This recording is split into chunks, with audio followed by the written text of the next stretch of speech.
boleh buat tindakan susulan lah, pemakluman pada cikgu-cikgu yang hadir, dan saya akan maklumkan jugalah perkembangan terkini dalam grup Telegram. Okey, jadi untuk makluman tuan-tuan semua, okey, saya ada masukkan tadi beberapa contoh penulisan penuh kajian tindakan, tapi peringkat kita belum buat penulisan penuh lagi. Cuma saya nak bagi contoh penulisan penuh tersebut adalah bagaimana kita nak menyatakan ataupun kita nak masukkan perkara-perkara seperti objektif objektif khusus, cadangan, kajian seterusnya. Jadi benda-benda macam tu kita kena masukkan dalam slide. Kita tetap menggunakan tapak yang sama. Okay, tapak yang sama itu tapak template pasang siap yang saya dah edarkan untuk daerah Bera, dan ada beberapa PPD menggunakan tapak yang sama dengan kita. Tapak ni sebenarnya saya ambil daripada IPAD juga, cuma saya enlargekan, saya besarkan dan edit, tinggalkan ruang kosong supaya kita on track lah. Kita tidak buat tapak yang beza dengan apa yang IPAD minta kan, dan kita gunakan benda ni sebenarnya selaras seluruh negara. Okay, seluruh negara guna slide yang sama, tapak yang sama, cuma pada PPD Bera tapak itulah saya gunakan sebagai tapak pembentangan supaya kita tak lari daripada apa yang IPAD minta. Dan untuk makluman semua, tapak ni sebenarnya telah dipermudahkan. IPAD dah bagi kaedah yang paling ringkas untuk cikgu-cikgu melaksanakan kajian tindakan dalam fasa pandemik COVID-19 ini. Dan sebenarnya kita ada skip satu langkah besar. Yang kita skip langkah besar tu adalah penulisan kertas cadangan. Dalam biasa penulisan ilmiah kita panggil proposal lah. So sepatutnya kajian tindakan ni dia kena ada proposal. Okay, kajian cadangan, kertas cadangan. Tapi oleh kerana IPAD nak memudahkan semua cikgu-cikgu, kita nak, yang penting cikgu melaksanakan kajian dalam fasa pandemik COVID-19 sama ada secara bersemuka sebelum ini dan juga dalam keadaan fasa PDPR yang kita adakan sekarang lah. Okay, jadi cikgu boleh masukkan dalam bentuk penulisan nanti, cuma dalam bentuk PowerPoint ni tapak tu kita akan gunakan ikut apa yang IPAD minta. Cuma di sini ingin saya ingatkan juga, antara beberapa pesanan daripada Tuan Syam adalah supaya dalam tapak yang kita gunakan tu kita perlu ikut format yang telah diberikan oleh IPAD. Okay, antaranya kita jangan lupa terutama perkara yang melibatkan tindakan. Okay, tindakan ni adalah step yang kelima.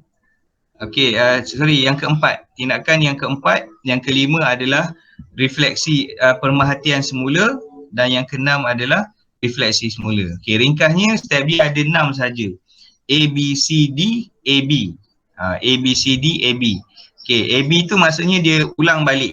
A diulang balik, B pun diulang balik. Okay, so step yang pertama sebagai revision kita pada pagi ni, A adalah pemerhatian. Okay, pemerhatian yang kita lihat daripada perkembangan murid kita dalam bentuk angka ataupun data, mungkin rekod pencapaian, semakkan kerja rumah, markah kuis dan sebagainya. Okay, itu pemerhatian. Yang kedua adalah refleksi. Daripada pemerhatian tu kita reflect kenapa murid jadi macam tu, kenapa markah jadi macam tu, kenapa peningkatan tu tidak ada, kenapa murid tak faham, kenapa murid tidak ada motivasi. Okay, kenapa murid left group contoh. Itu antara isu-isu yang berlaku. Kita lihat kepada refleksi atas pemerhatian. So refleksi pemerhatian ni kita memberi sebab-sebab lah kenapa berlaku macam tu. Kemudian barulah kita masuk step yang ketiga, C, iaitu step yang kita bincang hari ini adalah iaitu perancangan. So perancangan di sinilah perlu tuan-tuan dan puan-puan kena ada objektif am dan juga objektif khusus sebagaimana tapak itulah. Okey. Kemudian lepas kepada perancangan, step yang ketiga, yang keempat adalah tindakan. Tindakan ni apa yang kita rancang kita laksanakan. Biasanya kita laksanakan ujian itu ataupun intervensi yang kita adakan itu dalam menggunakan instrumen-instrumen lah. Okay, contohnya kita menggunakan secara pemerhatian, semakkan, temu bual, ujian pra, ujian pos. Itu adalah kaedah kita melaksanakan ataupun tindakan. Okey, kemudian step yang kelima adalah pemerhatian semula. Pemerhatian semula ni adalah keputusan. Kita tengok kenapa berlaku tak peningkatan selepas kita buat intervensi tu. Okay, kita dah tengok ada tak peningkatan ujian pos daripada ujian pra, ada tak peningkatan daripada markah-markah ataupun ujian-ujian yang kita adakan lah ataupun temu bual kita buat ni ada tak perubahan kepada murid tersebut. Itu adalah pemerhatian semula dan kemudian akhirnya adalah refleksi. Okey, refleksi semula. Okey, refleksi semula ni kita mau huraian balik. Adakah objektif yang kita nyatakan tadi tercapai ataupun tidak? Kalau tercapai, kemudian apa perasaan kita? Kita rasa berpuas hati ke dan sebagainya. Dan kita kena nyatakan yang langkah akhir kepada yang keenam tadi adalah cadangan kajian berikutnya. Itu kita tak boleh tinggal lah. Okay, yang tu perlu ada. Okay, itu sahaja sebenarnya tapak yang perlu kita, maklumat yang perlu kita isi dalam tapak. Cuma pesanan daripada Tuan Syam untuk langkah menggunakan kaedah atau intervensi tu kita kena detailkan dalam slide tu. Okay, sebagai contoh saya ambil contoh Cikgu Sabirin semalam lah, sebab Cikgu Sabirin bentang semalam penggunaan segitiga ajaib. So dia kena jelaskan macam mana segitiga ajaib itu berfungsi dalam penerangan intervensi itu. Okay, kemudian macam mana untuk menggunakan segitiga ajaib itu, apakah kaedah instrumen yang digunakan. So Cikgu Sabirin menggunakan ujian pra dan juga ujian pos. So ada keputusan ujian pra dan ada keputusan ujian pos. So alhamdulillah berlaku peningkatan. So bila berlaku peningkatan, pergi pada langkah yang seterusnya tadi adalah refleksi semula. Dia perlu nyatakanlah sebab kenapa berlaku itu. Okay, maka objektif itu capai ataupun tidak.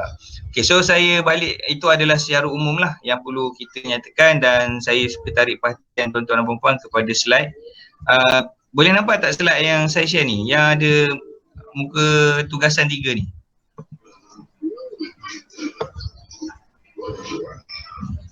Tuan Gayu ada nampak?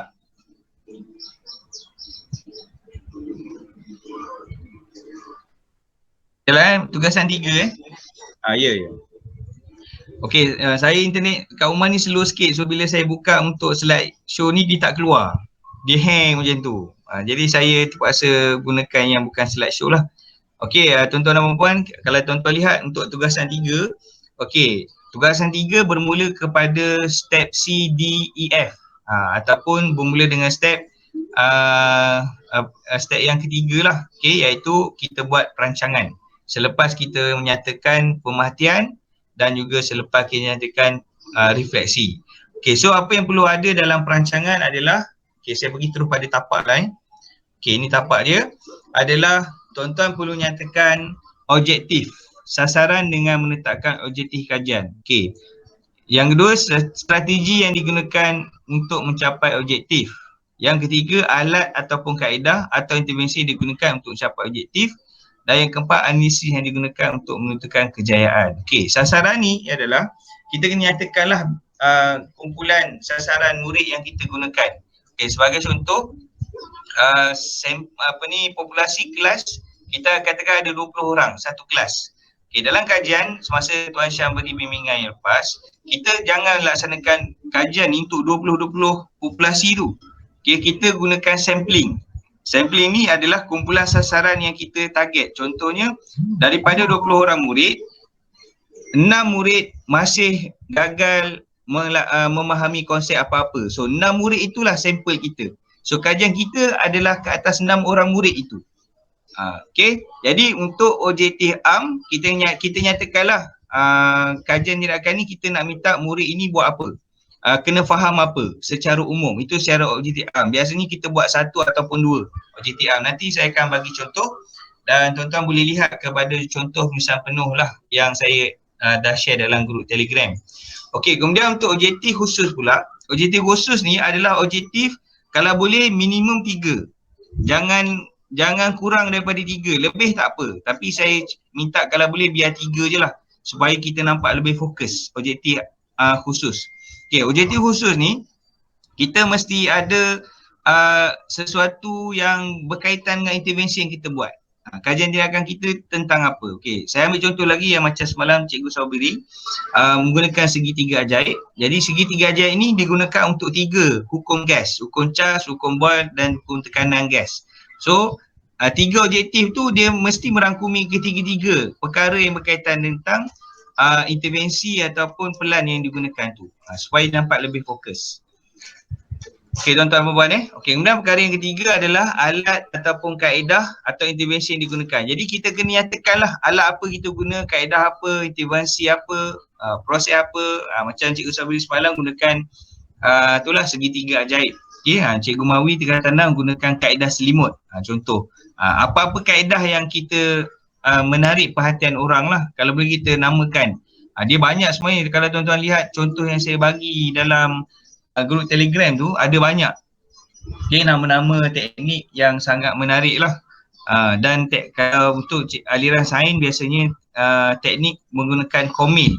Okay, dalam contoh slide PowerPoint semalam pun saya adakan komin. Saya sendiri pun dalam kajian saya yang lepas saya gunakan kaedah komin. Cuma saya tambah sikit dengan akronim. Komil, C-O-M-I-L adalah ringkasan kepada color mining. Color mining ni adalah idea ataupun teori yang dikeluarkan oleh bukan teori lah, penemuan ataupun yang mengeluarkan komik itu adalah Tony Buzan. Tony Buzan dia ada keluar satu buku dan buku khas lah untuk komik tersebut. So kaedah komik ni banyak digunakan oleh guru-guru lah untuk menerangkan sesuatu fakta yang melibatkan warna. Itu dipanggil komik. Okay. Kemudian analisis yang digunakan untuk menentukan kejayaan. Okay, analisis ni adalah apa yang kita guna untuk ukur kita punya plan intervensi tu. Kita gunakan kaedah apa? Biasanya ini bukan tulisan ilmiah yang kita guna SPSS, MVivo dan sebagainya. Di sini kita mungkin guna peratus, kita mungkin guna soal selidik, kita mungkin guna pemerhatian. Itu antara contoh-contoh analisis yang kita lihat. Ataupun temu bual. Temu bual ni mudahlah sebenarnya. Jadi tuan-tuan nanti boleh lihat contoh penulisan penuh yang itulah kita masukkan dalam penulisan perancangan. Jadi untuk slide perancangan ni kita kena lebihkan sikit lah. Kalau kat sini saya buat hanya satu slide saja, mungkin untuk perancangan ni dia akan jadi 2 slide atau 3 slide. Jadi bergantung kepada apa yang tuan-tuan buat, tulis nyatakan dalam kajian tindakan masing-masing. Okey, itu untuk step yang ketiga iaitu perancangan. Okey, kemudian step yang keempat D adalah tindakan. Okey, tindakan ni pula kena nyatakan balik apa yang tuan-tuan rancang tadi, macam mana tuan-tuan laksanakan kajian tu. Okey, saya bagi contoh awal tadi, 6 orang murid daripada 20 orang. So, murid yang terlibat adalah 6 orang murid. So, bila dilakukan, tuan-tuan boleh nyatakan sama ada 2 fasa. Fasa pertama secara bersemuka ketika sebelum PKP. Fasa kedua ketika berlaku PDPR di rumah. Jadi mungkin tuan-tuan boleh gunakan ID Delima ataupun apa-apa platform untuk buat secara PDPR bersama murid-murid lah. Sebab tu kalau boleh sampel jangan ramai tuan-tuan, supaya kita boleh kawal. Kalau sampel ramai, susahlah kita nak kawal. Boleh tapi kita ambil masa sikit. Kemudian apa yang kita lakukan, apa yang dilakukan ni tuan-tuan kena nyatakan lah. Kalau buat dalam bentuk temu bual, kita adalah skrip temu bual tu. Okey, guru bertanya kepada murid, apakah pandangan? Murid menjawab, Ahmad mengata atau murid A berkata, saya merasa sangat gembira. Contoh. Okey, itu benda-benda yang kita buat dalam proses untuk tindakan itu. Kemudian bagaimana dilakukan tadi adalah juga huraian. Macam mana tuan-tuan melaksanakan intervensi tersebut, tindakan tersebut, sama ada menggunakan kaedah pemerhatian ataupun menggunakan temu bual, menggunakan soal selidik, ujian pra dan ujian pos lah, contoh. Jadi untuk bahagian D ni juga dia akan lebih kurang dalam 2 atau 3 slide juga. Jangan banyak sangatlah tuan-tuan, sebab dia adalah lebih pada tindakan. Yang jadi banyak kat mana, tapi yang ni kena jangan ada satu je lah, mungkin ada 2 ataupun 3 pada tindakan ni, sebab tindakan ni adalah huraian. Tuan-tuan melaksanakan kajian tindakan. Okey, kemudian step yang kelima, inilah step yang penting kita kena nyatakan. Dengan kata step kelima ni adalah keputusan. Okey, keputusan dalam bentuk jadual, dalam bentuk carta. Apa-apa carta, nak guna carta bar boleh, nak guna carta pai boleh, nak guna gerah baris, gerah dan apa-apa saja yang tuan-tuan boleh pamerkan pemerhatian berdasarkan apa yang tuan-tuan rancang untuk dilaksanakan. Okey, kalau tuan-tuan rancang nak buat pemerhatian, rancang nak buat secara temu bual, jadi dekat sini kita menghuraikan apa yang kita dapat hasil pada temu bual. kita menghuraikan apa yang kita nampak daripada jadual keputusan. Berlaku tak peningkatan pada ujian POS dari berbanding dengan ujian pra. Jadi benda-benda macam ni kita kena nyatakan apa yang berlaku lah, sama ada pada tingkah laku, sikap, attitude, disiplin, motivasi dan sebagainya. Okey, kat sini pun tak cukup dengan satu slide, mungkin 2 ataupun 3 untuk pemerhatian semula. Okey, dan yang terakhir sekali adalah refleksi. Okey, refleksi ni dia lebih kepada huraian kembali kepada objektif. Okey, berapa kita buat objektif? Macam tadi kita kata ada 3 objektif. Okey, tercapai tak ketiga-tiga objektif itu? Kita menyatakan objektif itu tercapai ataupun tidak. Kalau tercapai, kita nyatakanlah refleksi kenapa tercapai dan perasaan kita berpuas hati tak? Dan kita kena nyatakan, kalau kita berpuas hati, kita kata maka dengan ini kajian ini telah tamat. Dan yang terakhir, perlu kita nyatakan cadangan perancangan untuk kajian akan datang. Yang ini tak boleh tinggal. Yang ini tak boleh tinggal. So, untuk slide ni pun mungkin akan ada 2 ataupun 3. Ini bagi yang tercapai objektif lah. Okay. Kita kena tengok. Nanti saya akan go through satu kajian. Kita akan tengok contoh macam mana kita nak buat cadangan kajian masa akan datang. Okay, kalau objektif tak tercapai, yang ni lah yang kita akan masuk golong kedua. Okay, golong kedua ni kita akan bermula balik dengan pada step B. Step B ni adalah refleksi semula. Lepas pada kita lihat ni, kita tak puas hati, objektif tak tercapai, kita kena ada cadangan apa nak buat untuk langkah yang kedua. So langkah kedua ni kita kena ulang balik. Okay, ulang balik daripada B. B ni adalah kita kena lihat balik keputusan dan kita kena rancang semula. Okay, apa perancangan kita nak buat untuk selesaikan objektif yang tak tercapai tadi. Katakan 3 objektif, 1 je tercapai, 2 tak tercapai. So 2 itulah yang perlu kita buat ulang balik proses supaya dia akan berakhir balik dengan refleksi semula ini. Itulah maksudnya kitaran kajian tindakan, dia sentiasa berkitar. Biasanya atau gelong ni biasanya sampai 2. Jaranglah orang buat kajian tindakan sampai 3 gelong. Okay, biasa 2 tu dah memadai. Tapi kalau tuan-tuan dapat buat dalam 1 gelong pun, itu dah terbaik lah. Dan IPAD pun minta sebenarnya kalau boleh kajian peringkat awal ni kita buatlah sampai gelong 1 saja. Okay, biar pun ada peningkatan walaupun sikit, kita isytiharkan ada juga peningkatan dengan kaedah itu. Mungkin ada masa nanti kita akan ulang balik lah untuk kajian yang berikutnya. Okay tuan-tuan saya untuk slide ni saya stop untuk terasa 3 je. Untuk yang step berikutnya ni nanti sebenarnya tarikhnya telah dianjak. Kalau tuan-tuan lihat tarikh 2045 tu sepatutnya JPN datang. Surat dah ada, mereka tunggu nak datang je. Tapi sebab masa tu di isytihar PKP awal sebelum raya dan total lockdown kemudian selepas itu, maka IPAD JPN telah tangguhkan seluruh negara. IPAD tangguhkan seluruh negara dan minta untuk kita terus follow up, follow through secara dalam talian. Dan kalau tuan-tuan lihat sebenarnya fasa sekarang ni adalah fasa penulisan laporan kajian tindakan penuh. Tapi yang ni kita akan drag pada sesi akan datang.